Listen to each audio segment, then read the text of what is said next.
Alors, comme je vous le disais, ça va être assez court dans la mesure où effectivement c'est une église qui est assez mal documentée et dont l'appareil décoratif a été pas mal endommagé. Nous sommes sur un site, vous le savez sans doute, hein, qui est occupé depuis la période romaine, qui a toujours attiré l'implantation d'habitats parce qu'on est sur des mines argentifères qui se sont épuisées hein, au cours de la période moderne assez vite. Hein.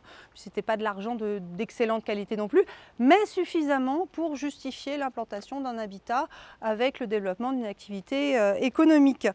Et pour justifier aussi des conflits assez longs à partir du XIIe siècle entre l'archevêque d'Embrun et le comte de Forcalquier. Ils ont été obligés donc ils se disputaient en fait l'inféodation de l'habitat pour garder la main en fait sur les extractions argentifères, au point de devoir remonter au dauphin qui lui fait son boulot de dauphin, c'est-à-dire que... Et en l'occurrence, cela se doublait aussi d'un conflit assez important par rapport à l'archevêque, dans la mesure où à l'origine l'habitat était un don de l'empereur. Donc évidemment, ça rentre dans ce conflit plus ou moins ouvert entre la papauté et l'Empire. Donc à partir du moment où les choses se sont stabilisées du point de vue politique, on a commencé à équiper entre guillemets l'habitat, notamment pour protéger les revenus économiques du village. Donc il y a eu la construction d'une maison forte, ce qu'aujourd'hui on appellerait un château, mais en réalité c'est vraiment une maison forte, hein, donc c'est un bâtiment assez étroit, en hauteur, avec des murs très épais, sans enceinte, parce que ça ne le justifiait pas, avec le maintien d'une toute petite garnison. Alors quand je dis toute petite garnison, généralement c'est 2 hommes d'armes. Voilà. Et d'ailleurs, petite parenthèse, puisque j'ai le temps, quand on compare, quand le Dauphiné a vendu et qu'il y avait des tractations pour savoir qui allait acheter, il y a eu 2 inventaires, si vous voulez, du territoire qui ont été faits. L'un par le dauphin, Humbert, qui a beaucoup gonflé, si vous voulez, sa liste. Et puis un autre inventaire qui a été fait par l'émissaire papal, hein, qui lui, par contre, a été assez réaliste. Donc c'est intéressant parce qu'on a les deux inventaires. Et puis d'un côté, et c'est intéressant pour nous parce qu'il y a certains lieux qui ont complètement disparu, qu'on ne retrouve pas en fouille. Et c'est aussi mystérieux dans la mesure où il y a des choses qu'on a retrouvées, par contre, en fouille, qui sont encore debout, qui sont dans aucune des 2 listes. Voilà. Et cette petite parenthèse pour vous dire que dans le listing fait par le propriétaire, c'est des châteaux, c'est des grosses garnisons, c'est des gros cheptels de bétail. Puis dans la liste faite par la personne qui éventuellement allait acheter, c'est effectivement, il y a une tour avec 2 clampins et une hallebarde, 2 chèvres, et il faudrait remonter la muraille. Donc ça montre aussi bien, et c'est d'ailleurs pour ça d'ailleurs que ce n'est pas le pape qui a acheté. Voilà pour la petite anecdote. Donc, la paroisse a été créée, mais vraiment virtuellement. Elle est sous l'égide de la prévôté de Oulx, qui essaye effectivement de garder un maillage assez dense, très serré sur le territoire, pour des raisons économiques, mais effectivement aussi pour des raisons religieuses. Le problème ici, c'est que nous ne sommes pas sur un habitat regroupé autour de l'église paroissiale, mais on est sur des écarts dispersés, ce qui rend d'autant plus compliqué la gestion effectivement des paroissiens par le clergé local. La plus ancienne mention de l'église, par contre, elle est assez tardive. On ne sait pas exactement quand on a perdu l'acte de fondation, mais la plus ancienne mention, c'est la toute fin du XIIIe siècle, c'est 1293. Voilà, donc elle est mentionnée dans l'inventaire de la prévôté. Et il se trouve que, et ça peut expliquer pourquoi on a cette disposition architecturale un petit peu compliquée, au XVe siècle, on a un texte qui dit qu'elle aurait été reconstruite et déplacée.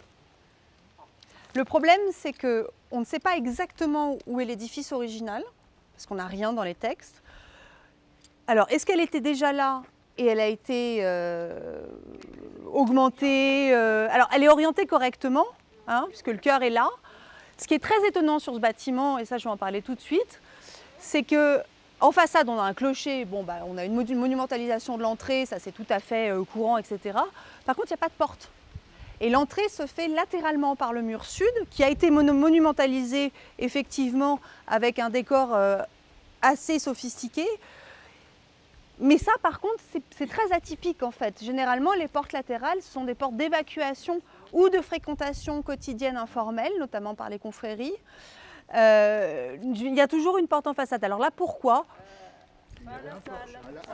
Oui, il y avait un porche monumentalisé, mais en façade, par contre, pourquoi il n'y a rien? À la salle, il n'y a rien non plus. Oui, mais c'est... Alors, oui, mais bon, en même temps, alors, le problème de ce genre de butte, c'est qu'elle est là maintenant. Oui.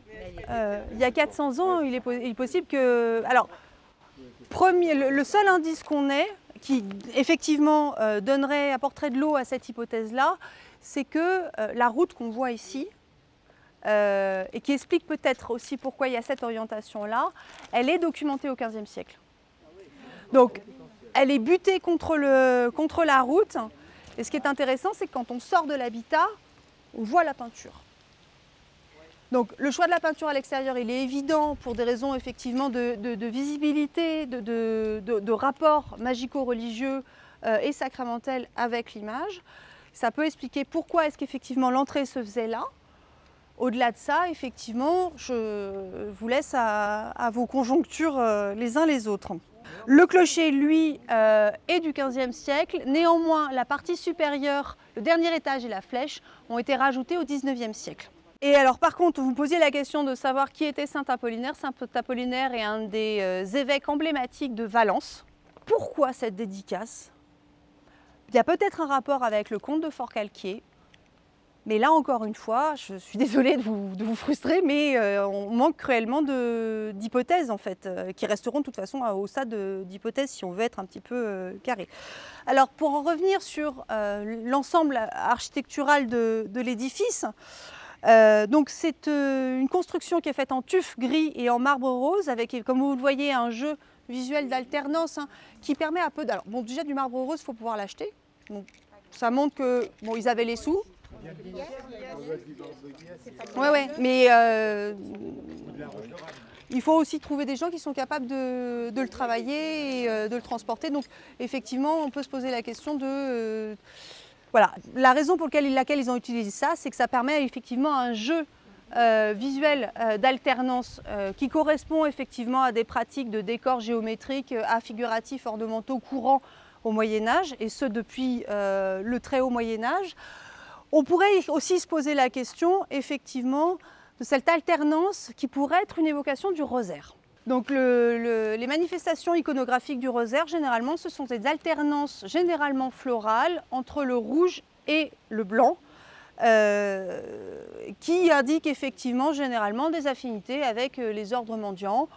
Bon, là encore une fois aussi, c'est évocateur, mais au-delà de ça, on a plus de choses effectivement en ce qui concerne le traitement sculpté du portail latéral. Donc il y a 3 culots de tête principaux. Il y a tout un ensemble aussi en lien avec le pèlerinage de Compostelle, puisqu'on a des coquilles de Saint-Jacques évidemment. Et on pense qu'effectivement, il y a eu particulièrement une attention autour de la dévotion donc à Saint-Jacques et à l'alter ego christique par l'alternance des coquilles et du cœur. Voilà. L'intérêt aussi, c'est que donc, du coup, on a des lettres entrelacées. Hein. On a un IHS et un MA, donc une référence au Christ par la référence effectivement à Saint Bernardin de Sienne et aussi à la Vierge. Donc là encore, on est sur quelque chose d'assez classique, mais il faut bien reconnaître que dans cette partie des Alpes, on a un groupe de sculpteurs qui va circuler entre la fin du XVe et le milieu du XVIe siècle et qui se fait une spécialité de ces inscriptions sculptées en haut-relief et qu'on va retrouver sur les porches d'église. Il y en a un magnifique à Salbertrand par exemple. Bon, il y a aussi une cavalcade à l'extérieur à Salbertrand. Et sans parler d'un jugement dernier à l'intérieur, d'un cycle de Saint-Antoine, d'un cycle marial, il y a beaucoup de choses à voir à Saint-Bertrand. Mais il y a ce porche monumentalisé avec effectivement des inscriptions comme ça, apotropaïques, qui évoquent le nom de la Vierge, le nom du Christ, et qui sont autant des symboles de protection qui sont là aussi véhiculés par la prédication, notamment celle de Saint Bernardin de Sienne. Donc là, on a la date, on a aussi le nom du sculpteur. Donc le bas-relief date, vous pouvez aller lire, hein, de 1531, et on a le nom du maître sculpteur, donc Matthäus, qui correspond donc à ce groupe de sculpteurs. Et alors, c'est pas moi qui l'ai fait parce que je ne suis pas du tout spécialisée en sculpture, mais pour l'anecdote, il y a eu une comparaison qui a été faite avec le portail sculpté de Villars-Saint-Pancrace, la paroissiale. Et il se trouve que visiblement, c'est le même atelier. Alors sur le portail de Villars-Saint-Pancrace, on a le nom du sculpteur Jean Rostolan et la date de 1542. Et donc il semblerait que, et c'est rigolo du coup que vous me parliez du marbre de Guillestre, que l'atelier de sculpteur soit un atelier actif des deux côtés des Alpes pendant la première moitié du XVIe siècle, et ils sont originaires de Guillestre. Voilà. Donc c'est une famille, pareil, avec une transmission plurigénérationnelle, qui exerce comme ça une espèce de monopole sur la région, comme souvent à partir de la deuxième moitié du XVe siècle. De la même façon, la porte, alors ça a l'air de rien comme ça, mais effectivement là on est sur des portes qui sont anciennes. Celle-ci est signée, c'est l'atelier de Guillaume Roux, qui va aussi faire les portes, en tout cas on le suppose, puisque c'est le même système de verrouillage, Caval-Louise, au Vigneault et à la Salle. Et qu'est-ce que je disais? Oui, donc là encore aussi, on est sur un autre média, on est sur du bois, on est sur de la ferronnerie, mais ça vous montre aussi cette tendance à ces familles d'artistes de mettre la main sur des productions, sur des commandes, et puis à essayer de faire le vide autour pour réaliser ce que Castelnuovo appelait une survie économique en fait, par la production artistique. Et c'est là où on voit bien que la notion d'artiste telle qu'on l'a aujourd'hui par rapport à ce que c'était qu'être un artiste pour les périodes anciennes est très différente. C'est comme la notion de travail, c'est comme plein de concepts comme ça philosophiques, mais on est surtout artisan en fait. Voilà. Il n'y a que les très grands artistes de cour, généralement dans les grandes villes italiennes, qui vont effectivement partir sur des postures égotiques autour de ce que c'est qu'être un artiste. Et notre notion actuelle, qui est complètement anachronique, elle découle effectivement de ça. Dans nos vallées, on est sur des artistes qui effectivement font de l'art une production professionnelle qui est quasiment industrielle. Voilà. Alors, venons-en à ce qui nous intéresse le plus, n'est-ce pas? Oui. La trace, le truc qui a été bouchardé, l'agrafe bouchardée. Il y a de fortes chances que ça soit une petite agrafe avec une petite statue posée qui a pu être chevillée métal et que ça soit le saint dédicataire. Alors, je me permets d'être aussi affirmative parce que la plupart des cas similaires que j'ai rencontrés en vallée de Suse, on a pas mal de chapelles conservées, où effectivement il y a ce petit plateau et la statue qui est placée. C'est probablement quelque chose d'ancien, c'est pas un truc qui était accroché au 19e et... Moi je pense pas, mais Mais après, encore une fois, je suis pas spécialiste du bâti non peint. Alors, nos fresques. Donc, vous vous rappelez le système tripartite dont je vous ai parlé, hein? Là c'est un parfait exemple pour le coup, qu'on va retrouver très fréquemment en Hautes-Alpes et en vallée de Suse, qui est un système qui ne sera pas adopté ailleurs. Par exemple, dans les Alpes-Maritimes, vous aurez un mur, et dans le Cunaese c'est pareil, un mur les Vertus et en face du Lévis. Dans le chœur, le Christ en majesté du jugement dernier, avec des déploiements du paradis côté vertu et de l'enfer côté vice, et généralement au revers de façade, un espace transitif qui est celui de la représentation du purgatoire. En Italie, dans les zones autour de Cuneo et en Ligurie, quand le motif de la cavalcade commence à s'implanter dans les Alpes, ce n'est pas un motif qui est autonome, c'est-à-dire qu'il sera pris au sein du jugement dernier, il sera sous les pieds de Satan. Généralement, vous avez un enfer avec la figure centrale de Satan qui est en train de fouler aux pieds l'homme et puis qui est en train de dévorer Judas. Vous voyez cette image. Et puis tout autour de sa tête, on a les différentes punitions. En bas, sous les pieds, intégrés dans le même panneau, sans séparation de registre, vous aurez les premières cavalcades. Donc à Bastia, Mondovi, à San Michele Mondovi, à Castelletto Stura, etc., etc. Nous, dans notre région, on a un système visuel qui se met en place, qui va se retrouver des deux côtés des Alpes, avec cette répartition en haut, les vertus, la cavalcade et en dessous les punitions. De façon à, comme je vous le disais ce matin, qu'on ait la possibilité d'une lecture effectivement qui soit horizontale et qui soit aussi verticale et qui permette d'établir quelle vertu combat tel vice et quelle punition châtie quel vice. Et rappelez-vous ce que je vous disais ce matin sur la notion de la psychomachie, la lutte des vices et des vertus. Là, on a un système qui est combinatoire, où on a à la fois l'étimachie avec la chevauchée des vices, mais on a aussi quelque part un rappel visuel avec ce système de la psychomachie, puisque les vertus sont au-dessus des vices. Et donc clairement, on a un effet, ce dont le professeur Rigaud parlait, de hiérarchie et d'écrasement en fait, qui s'opère de manière totalement analogique et symbolique.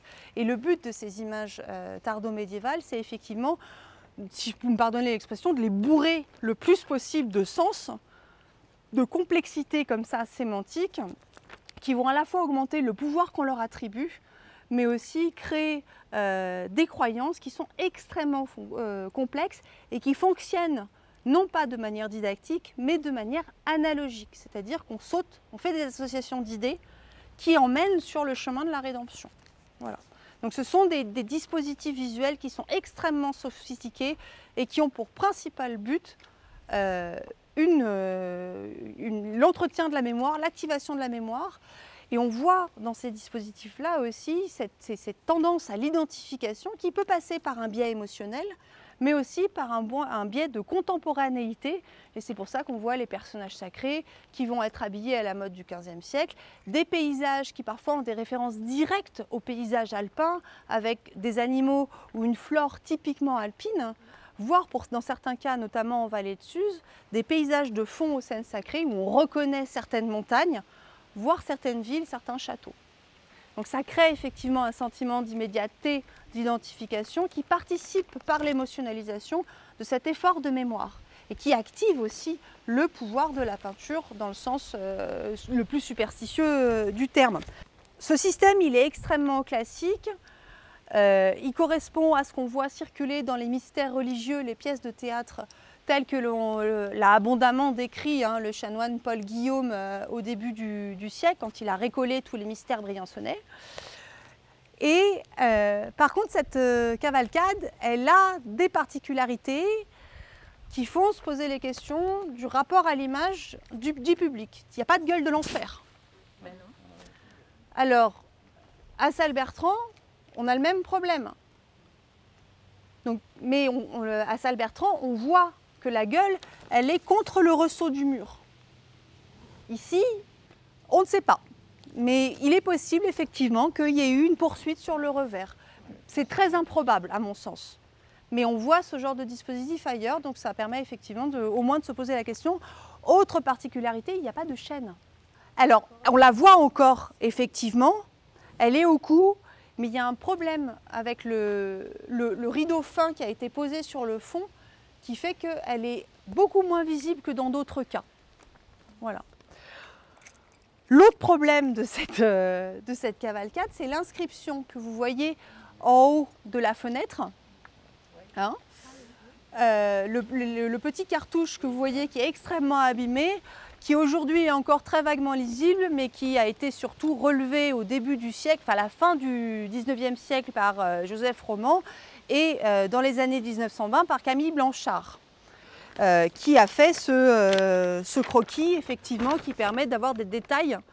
Alors ça a été publié en 1922 dans le bulletin de la Société savante des Hautes-Alpes, dont toute la collection a été numérisée sur Gallica. Donc vous pouvez tous et toutes y avoir accès. Oui, voilà, des Hautes-Alpes. En même temps, il faut en profiter parce que c'est vrai que là, on a des détails qu'on n'a plus, etc. Et alors le problème de cette inscription, qui a fait couler beaucoup d'encre, c'est que personne n'est d'accord sur ce qu'on lit. Oh bah. Non, mais je vais vous expliquer pourquoi je suis très embêtée, parce que effectivement, à un moment, il faut accepter, il faut savoir s'arrêter, et à un moment, il faut admettre qu'on n'aura pas de réponse. À moins que dans 50, 100 ans, les historiens de l'image du futur, les archéologues du bâti du futur aient des techniques qui permettent de susciter des inscriptions perdues. Donc l'inscription, elle se lit Anno Domini 1516, M, COI, Pingit. Bon, alors bon, ça veut dire qu'on a la date, ça veut dire qu'on a le nom de l'artiste et on a le statut de l'artiste. Voilà. Bon. Donc la date 1516, ça a été problématique parce qu'il y a certains universitaires qui pensaient que c'était beaucoup trop tard par rapport à l'exécution stylistique des peintures. Bon. Le problème, c'est le nom. Donc, MCOI, donc pour Roman, pour d'autres universitaires, ils se sont dit, bon, bah, COI, ça doit être Coni. Donc, allez, c'est un peintre qui vient du Cunése. Ce qui en soi est possible, mais il faut le chercher. Et puis surtout, on a d'autres inscriptions de peintres qui viennent de cette région-là, et sur ces inscriptions-là, c'est écrit Cunési. Pas Coni. Coni qui est la version francisée du nom de la ville. Donc ça serait un peu étonnant. Voilà. On est sûr que celui qui a écrit, c'est celui qui n'avait pas? Il a pas... Ah non, non, c'est bien ce que je dis, c'est que... Il a pas signé son graffiti non, qui aurait été fait très postérieurement à la peinture? Non, il est tout à fait possible qu'il y ait eu une réflexion qui ait été faite sur cette partie de l'édifice. Par exemple, si la fenêtre, elle n'était pas là avant. Ouais. Donc il est possible qu'en fait l'inscription, elle concerne le percement de la baie. Ah oui. Voilà. Donc ensuite, bah voilà, il y a des chercheurs qui pensent que... alors pour d'autres, par contre, c'est pas un M, c'est un G. Donc Matteus, Giovanni, Guglielmo...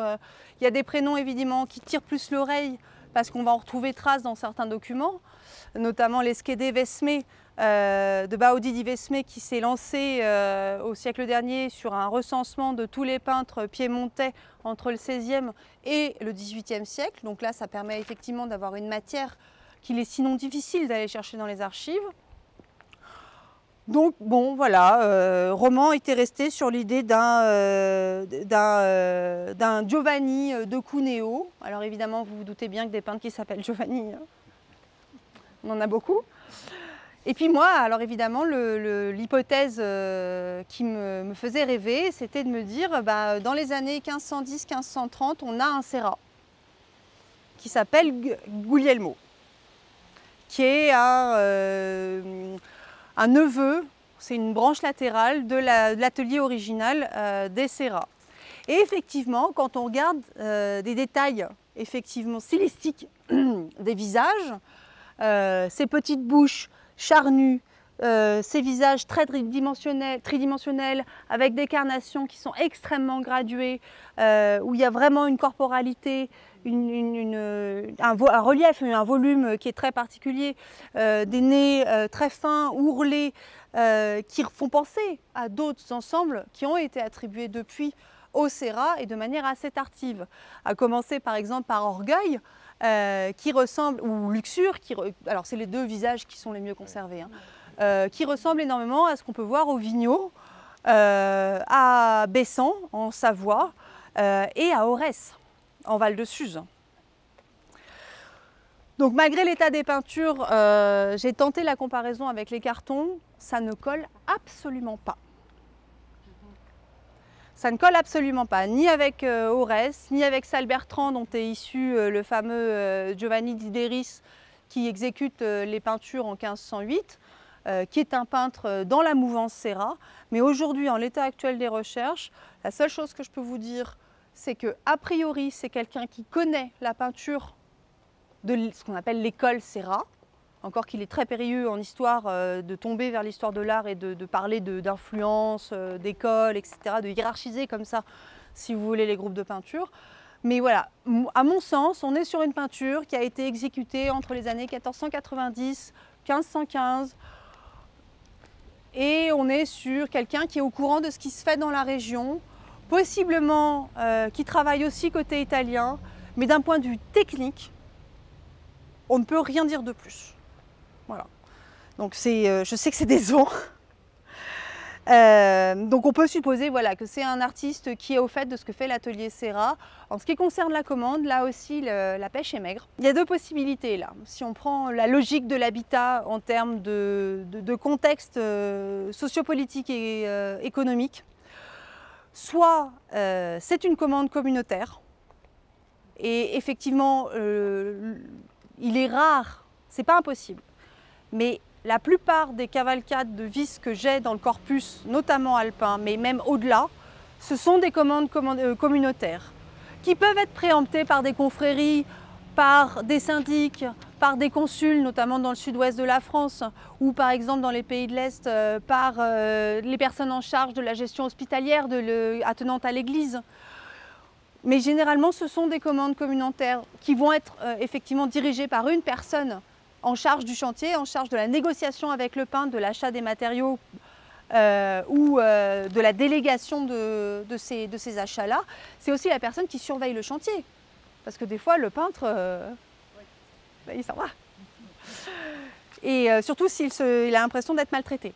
On a des textes où effectivement le peintre va réclamer du vin, réclamer du bois, va dire qu'il est mal logé et menacé de partir. Mais ça, c'est généralement un petit peu plus tard qu'on voit ça dans le courant du XVIe siècle. Parce qu'encore une fois, on manque de sources.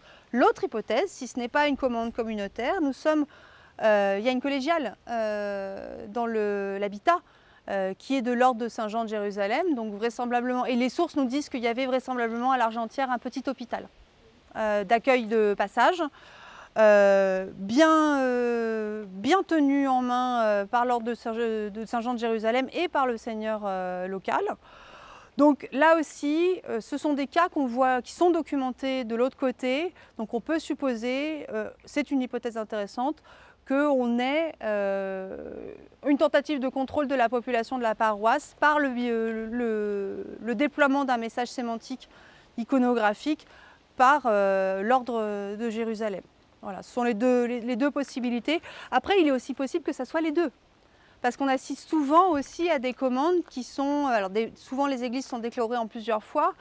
Et puis, il peut arriver aussi qu'on fasse cause commune pour obtenir, encore une fois, cet espace vitrine, quelque part, qui représente l'interface du village avec le monde extérieur.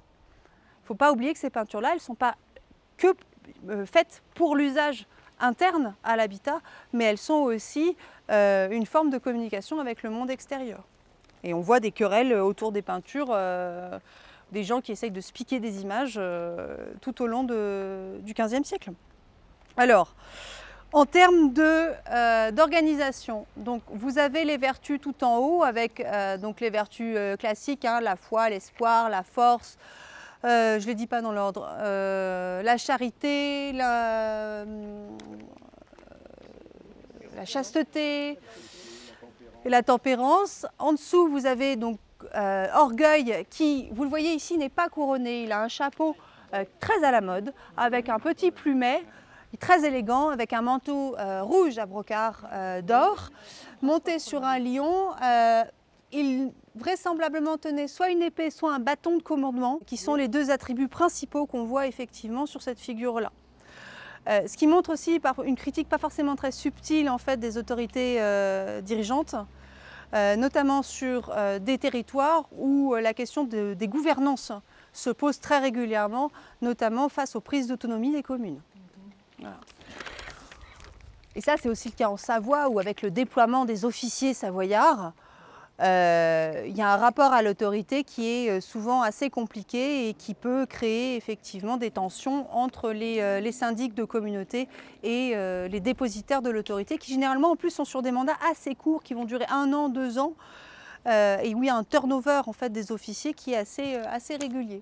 Ensuite, nous avons Avarice qui tient à la fois une cassette dans la main gauche sur ses genoux et une bourse à joli cordon sur sa main droite. Donc, il est monté ici sur un... Alors, c'est particulier, c'est assez rare, sur un blaireau.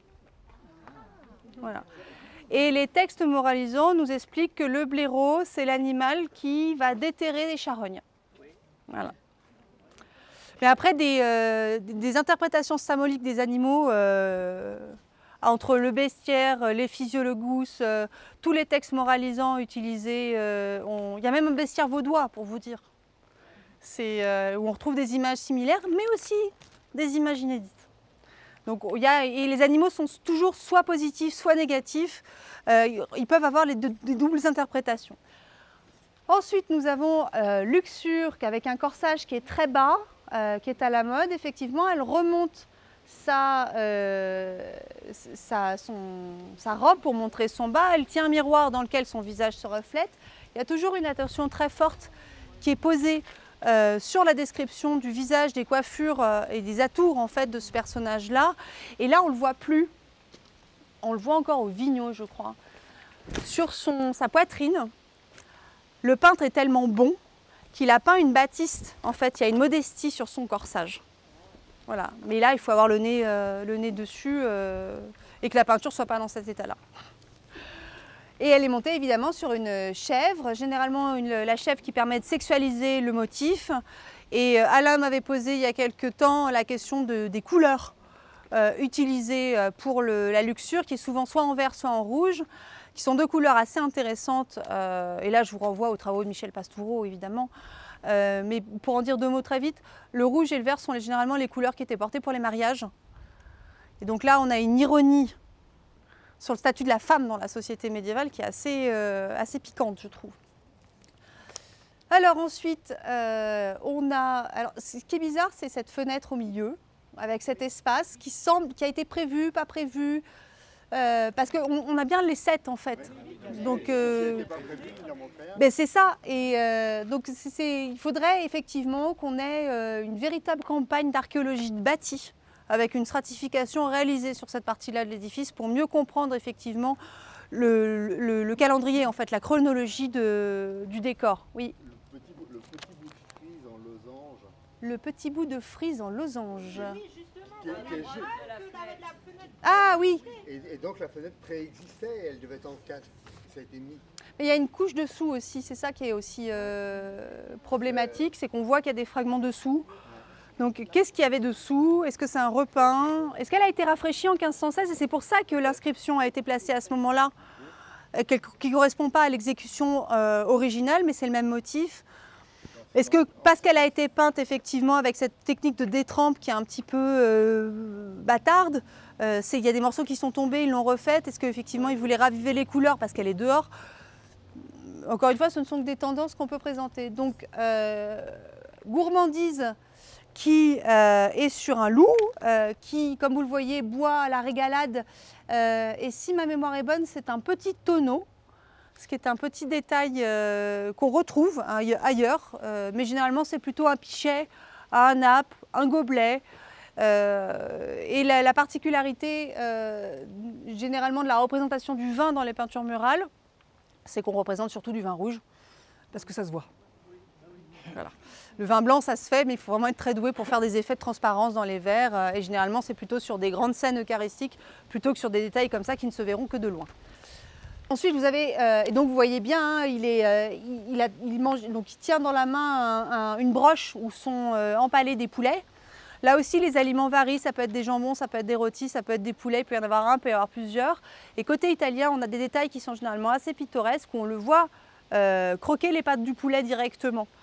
Ce qui permet encore une fois cette emphase effectivement sur la gloutonie. Et son manteau est ouvert parce qu'il a tellement mangé qu'il ne rentre plus dedans. Ensuite, Colère, effectivement, qui a cette tête renversée en arrière, et c'est là où effectivement moi j'ai été induite en erreur. Quand on regarde de près le visage de Colère, il est très très proche de celui de la Colère de Salbertrand, avec des cheveux très hirsutes, avec un dessin vraiment très particulier du visage grimaçant, très ouvert, vraiment très expressionniste même. Mais pourtant, il n'y a pas de carton. Et donc il ouvre effectivement son pourpoint. Et là c'est aussi une critique, hein, le vêtement noble, c'est aussi une critique de la violence des hautes classes sociales. Pour se poignarder la poitrine et là on ne le voit plus, mais effectivement on voit les gouttelettes qui giclent sur le manteau, etc. Ensuite en vie, effectivement, alors là on a la partie vraiment très abîmée, avec les mains croisées qui est assis sur un chien, et on voyait encore l'os, effectivement, si vous voulez regarder, on voyait encore l'os au début du siècle, mais évidemment l'os dans la gueule du lévrier. Hein, comme au Vignon. voilà, oui, non, mais ça c'est un détail qui est assez fréquent. Hein. Et ensuite, effectivement, cette représentation. Et alors, là aussi, c'est problématique parce que dans le relevé de Blanchard, la paresse ne semble pas être un paysan, ne semble pas être une vieille femme. Moi, j'ai des doutes. Effectivement, ça sera un clerc. Ce qui correspondrait du coup à l'assimilation de la paresse avec l'acédie, qui est un type effectivement de nonchalance, de mélancolie, qui est particulièrement attribué aux frères, aux moines, etc. Mais qui pourtant est un type de paresse qui fait moins recette, si vous voulez, dans l'iconographie de la fin du Moyen-Âge. Et alors en dessous, on a ce système, et je terminerai là-dessus, on a ce système de punition. Et alors, il faut savoir que dans les Alpes, on a 3 catégories de systèmes punitifs. Ici, vous avez le premier système où quasiment toutes les punitions sont des dérivés de pendaison. C'est-à-dire qu'on va leur faire des choses, mais ils seront systématiquement pendus. Donc par les pieds, par le cou, par les cheveux, etc. Puis après, on va les couper, on va leur verser du métal fondu, on va les ébouillanter. Il y a des images qui sont extrêmement violentes comme ça. En Italie et dans d'autres pays, dans les pays de l'Est, en Grande-Bretagne, on a une image des vis qui s'appelle l'arbre-vis. Parce que les vertus, c'est l'arbre de vie qui est florissant, qui donne de la végétation. Et l'autre pendant, c'est l'arbre sec. Et une des interprétations en peinture murale qui vient en partie de l'Italie, qui est extrêmement violente en Italie, c'est l'arbre sec qui empale les vis par là où ils ont pêché. Et les images sont extrêmement violentes. Voilà, je vous préviens les enfants avant d'entrer dans certaines églises parce que... Et donc on a ce système de pendaison avec donc des petits diables qui s'activent, des petites flammes qui rappellent les flammes antonines, c'est assez rigolo, hein, qui sont réalisées au pochoir aussi pour aller plus vite. Et ça c'est le premier système qu'on a. Ensuite on a un système qui est pas présent ici mais qui est présent en Ligurie, dans le Cuneo et en Val de Suse, où vous avez des punitions physiques qui sont... Il n'y a plus le système de pendaison, on est sur des choses extrêmement précises. Vraiment caractéristique de chaque comportement déviant. Et le dernier système, et qu'on a à ma connaissance que à Djalion, où là on a des vices physiques, enfin on a des punitions physiques, mais on a aussi des punitions psychologiques, ce dont je vous parlais ce matin avec les vents qui tourmentent, mais aussi les étangs de la mélancolie, ce genre de choses, et qui démontrent une acculturation avec la Divine Comédie de Dante.